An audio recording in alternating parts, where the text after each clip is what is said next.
The wind carried a taste of dust and sorrow that morning, the kind that clung to your tongue and whispered stories of things lost. The sun had just started to tilt westward, casting long streaks of gold across the dry earth, and the creaky wooden buildings of a town that time had almost forgotten. Outside the weather-beaten general store, a girl with auburn hair braided neatly down her back stumbled across the porch, her dress torn at the sleeve and her boots worn nearly to leather threads. Her name was Clara Mae Dalton, though few here knew it. She was new to this land, having arrived only 3 days prior with a heart full of ache and nowhere else to go. The stagecoach that dropped her off had already vanished down the horizon, leaving her standing beneath a sky too wide for comfort. For hours she'd wandered through the small main street, past the saloon, the blacksmith's forge, the chapel with its peeling white paint, looking for work, for food, for something that might make her forget the life she'd fled. But hope was heavy and hunger heavier still.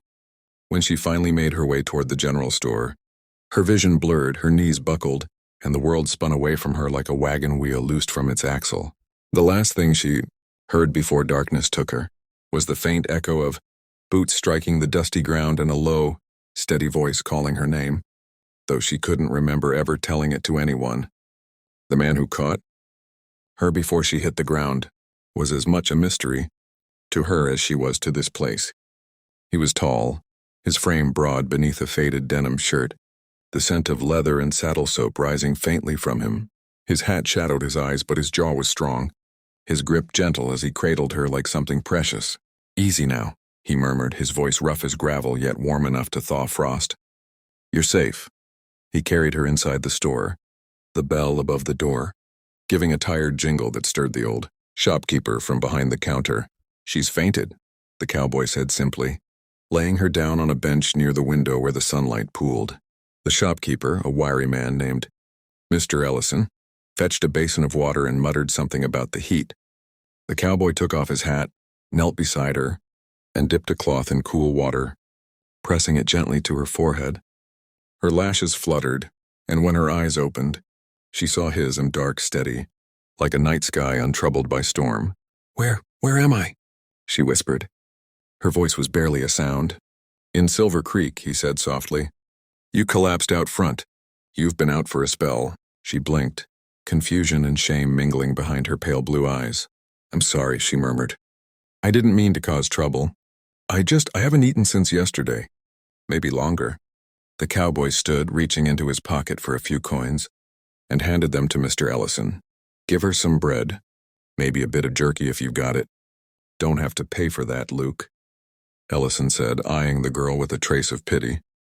"Then call it a kindness," Luke replied, his tone leaving no room for debate.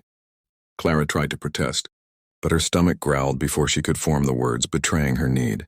Luke smiled, just a faint curl of his mouth, and turned toward her. "Eat," he said simply. "You can talk later." And so she did. She ate slowly, as though afraid the food might vanish if she dared take too much. Luke sat across from her in silence, his hat resting on his knee. The only sounds were the hum of flies near the window and the distant call of a hawk overhead. When she finished, she wiped her mouth with the back of her sleeve and looked at him with guarded gratitude. "Thank you, mister. You didn't have to help me." He looked at her for a long moment, then said quietly, "Nobody should fall alone." The words hung between them, simple but heavy, carrying the weight of something deeper, something she didn't yet understand. Outside, the sun had begun to sink, bathing the street in amber light. Luke rose, adjusted his hat, and extended a hand. "You got somewhere to stay?" She shook her head. "No, I was hoping the boarding house had a room, but I don't have enough money." "Then you'll stay at my ranch. Got an extra room and plenty of chores if you're willing to earn your keep." Her eyes widened. I don't even know you." He nodded, unoffended. "Fair enough. Name's Luke Carter. Been ranching these parts since my pa passed. Don't mean you harm, miss. Just reckon a person shouldn't be left to the dust when there's a roof close by." For a long time she studied him, searching for deceit in his face but finding only sincerity, the kind of quiet honesty that doesn't need to be proven. It just is. Finally she nodded, clutching her small satchel close. "All right, Mr. Carter." "Luke," he corrected gently. "Come on, miss." "Clara," she said softly. "Clara Mae Dalton." He tipped his hat. Well, Miss Clara May, let's get you out of this, son. As they stepped out onto the porch, the wind carried the scent of sagebrush and distant rain.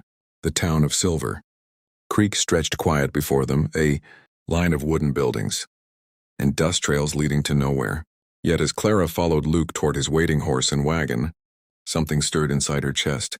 A fragile spark she hadn't felt in a long time. Hope, maybe, or the faint beginning of trust. The road to Luke Carter's ranch was long and open, cutting through miles of golden grass that whispered with every gust of wind. The wagon creaked beneath them, the horses' hooves striking a steady rhythm that matched the quiet thrum of Clara's heart.